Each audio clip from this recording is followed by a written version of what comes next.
Mari kita berdoa sebentar. Bapa, dalam nama Yesus kami mohon hikmat dan pengertian, pencerahan, kemuliaan, kekudusan hikmat-Mu memenuhi hati dan jiwa kami. Karena mustahil kami mengenal Engkau sebagai Tuhan tanpa hikmat-Mu. Nyatakan keagungan kuasa darah-Mu menyucikan hati, pikiran, perasaan kami, sehingga kami tidak punya konsep apapun selain kami hanya mau menerima hikmat dari sorga. Terima kasih Tuhan, dalam nama Yesus kami berdoa. Haleluya. Amin. Oke, shalom semua sekali lagi. Saya diberi kesempatan untuk menyampaikan tema yang lagi viral hari-hari ini, yaitu Yesus Kristus adalah Tuhan.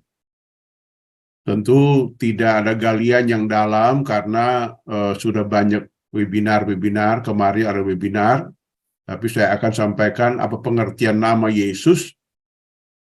Nama Yesus berarti keselamatan atau Tuhan keselamatan yang menyelamatkan atau Tuhan juru selamat. Nama Yesus dalam bahasa Ibrani sebagai Yosua atau Yesua. Di era pembuangan di Babel, dengan pengharu bahasa, maka Yosua disingkat jadi Yesua atau Yeshua. Yesus Kristus adalah Tuhan. Pengertian Kristus adalah dalam bahasa Ibrani sebagai Mesia atau Mesias atau Al-Masih. Artinya yang diurapi oleh Tuhan. Yesus Kristus disebut sebagai Kristus, sebagai Kristus dalam Matius 1:16 karena Yesus menjadi penyelamat dan Tuhan.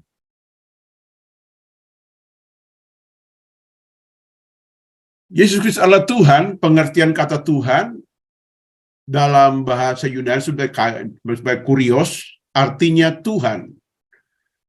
Dari terjemahan King James Version disebut Lord, Master, atau Chief, Owner.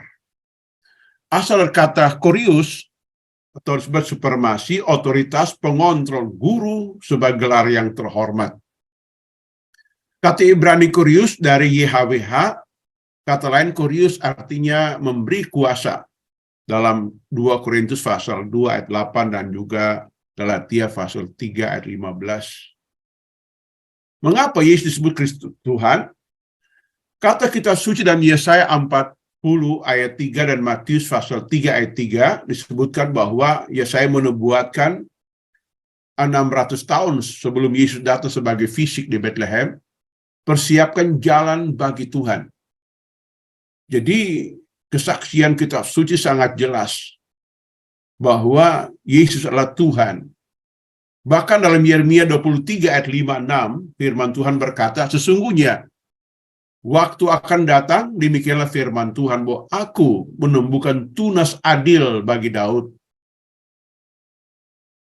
Ia memerintah sebagai raja yang bijaksana dan melakukan keadilan kebenaran di negeri. Di Yehuda akan dibebaskan dan Israel akan dengan tentram. Dan inilah namanya disebut orang kepadanya, Tuhan keadilan kita. Tuhan huruf besar semua, berarti dia adalah YHWH. Berikutnya, selain kesaksian Alkitab dan nabi-nabi Tuhan, dan ada beberapa kesaksian malaikat dalam Lukas 2 ayat 11. Hari ini telah lahir bagimu juru selamat, yaitu Kristus Tuhan di kota Daud. Jadi malaikat yang memberi kesaksian. Sanksi apa lagi kita mau ragu tentang ketuhanan Yesus? Jadi kita belajar, kita ngerti bahwa ini bukan kesaksian kita susah, para malaikat yang menyampaikannya. Bahkan Yesus menampakkan diri sebagai kepada Thomas dalam ini sangat terkenal kalau ada debat di mana-mana tentang ketuhanan Yesus. Dalam Yohanes 20 ayat 28, Thomas menjawab, ya Tuhan dan Allahku. Bahkan Paulus memanggil Tuhan ketika ia bertemu dengan Yesus di Damaskus Damsik. Dalam Kisah 9 ayat yang kelima, jawab Saulus, siapa engkau Tuhan? Katanya, aku Yesus yang kau aniaya itu. Jadi Rasul Paulus orangnya, kalau dia hidup zaman sekarang, dia lebih sadis daripada pendeta siapapun. Karena tanpa batas dia menghancurkan bahkan menyangkal nama Tuhan Yesus sebagai Tuhan. Dia hanya tahu Tuhan itu Yahweh, Elohim, ya monoteis dan sebagainya. Dia nggak terima. Tetapi dengan cara ajaib Tuhan Yesus menampakkan diri kepadanya. Maka dia itu menulis tentang gnosis, penjelmaan Tuhan dari Allah menjadi sampai mati. Itu dia tulis jelas di Filipi pasal 2. Nanti kita akan lihat bentar. Yohanes juga melihatnya dalam Wahyu pasal 1 ayat 8, ayat 13-18. Dia Alfa Omega, yang awalnya akhir. Yohanes ini pernah dibuang ke minyak yang panas tapi tidak mati, dibuang ke Pulau Patmos oleh pemerintahan Romawi, bekerja sebagai seorang buruh kasar di tambang batu bara, tetapi itu ada maksud Tuhan sehingga dia bisa bertemu Yesus, yang pernah secara fisik dia menyandarkan ya dirinya kepada ada Yesus sangat dekat. Dia melihat Yesus sebagai Alfa Omega, yang awal dan yang akhir. Mengapa Yesus disebut sebagai Kristus Tuhan? Banyak orang berkata Yesus nabi, pengajar, dan juga ya yang lain, dan bukan Tuhan, saudara. Ini banyak orang kata umum begitu. Tetapi ada menganggap Yesus itu manusia baik karena paham, ya, tidak mengenal, karena mereka tidak paham, tidak mengenal kekekalan Tuhan Yesus. Itu masalah di situ. Yang sebenarnya Yesus sudah ada sebelum dia lahir di Bethlehem atau dilahirkan di Bethlehem. Sudah ada Yesus. Karena dia memiliki dua kodrat ilahi, kekal, dan kodrat manusia terbatas. Manusia terbatas lahir di Bethlehem 2000 tahun yang lalu. Tidak ada manusia siapapun yang sudah ada sebelum dilahirkan kecuali Yesus Kristus. Itulah keunikan dari Kristus Tuhan kita. Unik, saudara. Ya, kalau kita ya sebelum ada jadi manusia, nggak tahu, saudara, roh kita dari mana dan kapan. Tetapi Yesus ini sudah ada sebelumnya dijadikan. Itulah keunikan Tuhan Yesus kita. Beberapa bukti Yesus sudah ada sebelum dilahirkan di Bethlehem. Bukti pertama, ini ayat sangat terkenal, sangat mendasar. Pada mulanya adalah firman, firman itu bersama-sama dengan Allah, firman itu adalah Allah. Yohanes 1 ayat 1. Firman menjadi manusia dan diam di antara kita. Kita telah melihat kemuliaannya, yaitu kemuliaan diberikan kepadanya sebagai anak tunggal Bapa, penuh kasih karunia dan kebenaran. Yohanes 1 ayat yang ke-16. Kristus sebelum penjelmaan. Di masa lalu Kristus bersama-sama dengan Allah. Tadi ayat tadi. Ini berlaku sebelum dunia dijadikan. Yesus dinamakan firman oleh Yohanes. Ya, dan firman atau kata adalah sarana pengungkapan. Ya, sarana komunikasi bagi suatu diceritakan. Dalam Ibrani pasal 1 ayat 2 mengatakan di zaman akhir ini Allah telah berbicara kepada manusia dengan pertolongan anaknya. Maka Yohanes ini dengan sangat teliti dan sangat hati-hati bahkan menerima pewahyuan bahwa inilah firman menjelma menjadi manusia untuk berkomunikasi dengan manusia di zaman akhir. Yohanes memandang logos sebagai kepribadian yang tampak dengan mengatakan bahwa theos and hologos, artinya logos itu adalah Allah atau logos adalah Allah. Yohanes dalam penekanannya, ya, terus sudah pernah nonton itu diskusi dengan Pak Johnson, ya, bersama Pak Agus. Menarik. Jadi saya hanya ya tambah-tambah saja untuk saling menguatkan. Begitu. Beberapa bukti Yesus sudah ada sebelum Abraham, sebelum dilahirkan di Bethlehem. Dia sudah ada sebelum Abraham. Sesungguhnya aku sebelum adanya Abraham ada. Nah, jadi dalam penampakan Tuhan Yesus kepada Abraham itu unik. Uniknya adalah di pasal 14, mengambil wujud sebagai imam besar Melkisedek, tidak beribu, tidak berbapa, dalam Ibrani pasal 7. Yang lebih jelas lagi, 3 pribadi yang nampak di pohon terbantu di Mamre di pasal 18. Waktu Sodom mau dimusnahkan, ya, di situ ada 2 hal peristiwa terjadi, bahwa Abraham dengan sikap sujud menyembah dan berkata, mari menumpang di kemahku, biar aku cuci kaki kalian, beri makan, berkalian pergi. Dan di meja makan, perkataan Tuhan berkata, tahun depan engkau punya anak nama Ishak. Dan waktu Sodom mau dimusnahkan, Abraham berdiri bersyafaat, jikalau sekiranya ada 50 orang benar, apakah engkau binasakan Sodom? Ayo hitung, zaman dulu nggak ada Zoom, nggak ada WA. Dia mungkin kirim Zoom atau SMS kepada lu, tanya, jemaatmu berapa? Ya, kita nggak punya jemaat ini. Lalu pelayan selama ini apa saja? Ya, nggak ada orang yang bertobat. Nah, sudah. Kalau begitu, siap-siap mengungsi. Dan Tuhan pergi, ya, menarik mereka keluar dari Sodom, dan Sodom dimusnahkan. Itu persis sangat penting kepada Abraham. Bahkan lebih menarik lagi adalah Yesus membungkuk di tanah ini. Dengan jarinya membungkuk di tanah, dia menulis waktu perempuan yang ditangkap basah sebagai seorang pelacur. Dan Elia dan Musa bertemu dengan atau menampakkan diri di Gunung Tabor pada waktu Yesus berdoa berubah jadi matahari. Maka siapa yang menulis firman dengan jarinya? Bapa Yahweh yang menampakkan diri kepada Yahweh, berani kepada Musa, dan mereka bertemu reuni di Gunung Tabor. Percakapan yang penting tentang penyelamatan, pengorbanan. Dan Petrus, Yohanes yang menulis firman ini, mereka melihat yang mata telanjang, wujud keaslian, bukan kemanusiaan, kealahan Yesus itu memenuhi tubuh jasmaninya. Sehingga Yohanes tidak ragu, dia tulis ulang-ulang dalam Injil Yohanes, dalam suratan Yohanes, tentang firman yang kami pegang, kami lihat, kami raba, itu yang mereka lihat. Zaman sekarang banyak pendeta pintar cuma lihat kamu, saudara. Tafsir sini, tafsir sana, kadang-kadang melenceng, anggap diri paling pintar.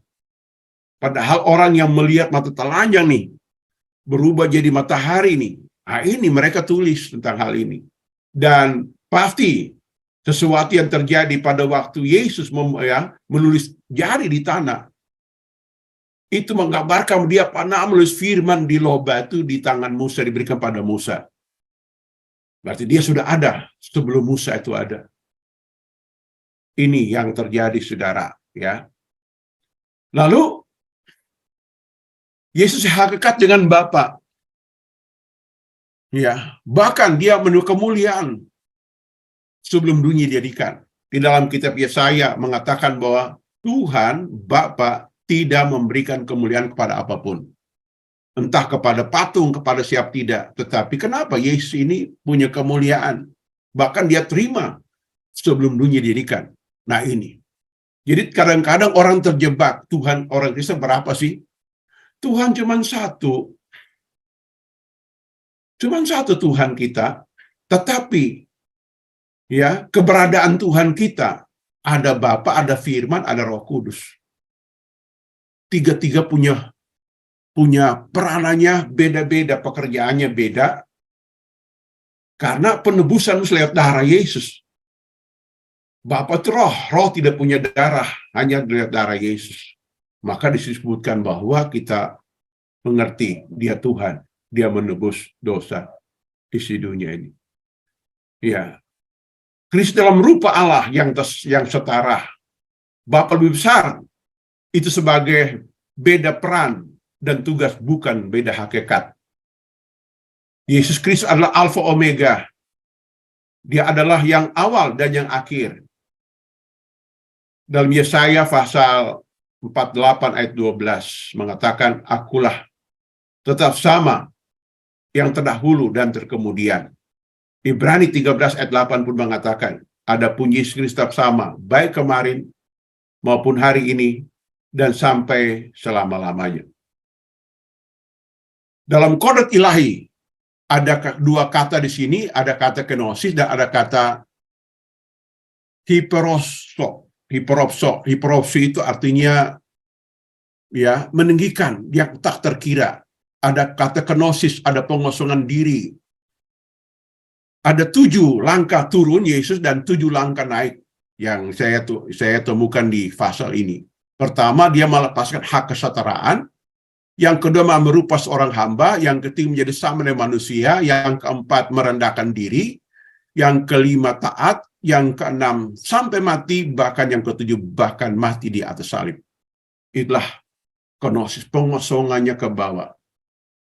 Supaya bisa menebus kita. 7 langkah di atas, sangat ditinggikan. Ya, dikatakan nama segala nama. Di dalam nama Yesus segala lutut akan bertelut.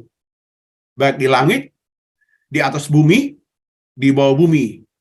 Ya, segala lidah akan mengaku Yesus adalah Tuhan dan bagi kemuliaan Allah Bapa. Nah, 7 langkah ditinggikan. Ya, ini nggak bisa kita ngerti dengan akal nalar sehat kita, saudara. Inilah karya penebusan yang Tuhan kerjakan dalam planning yang besar.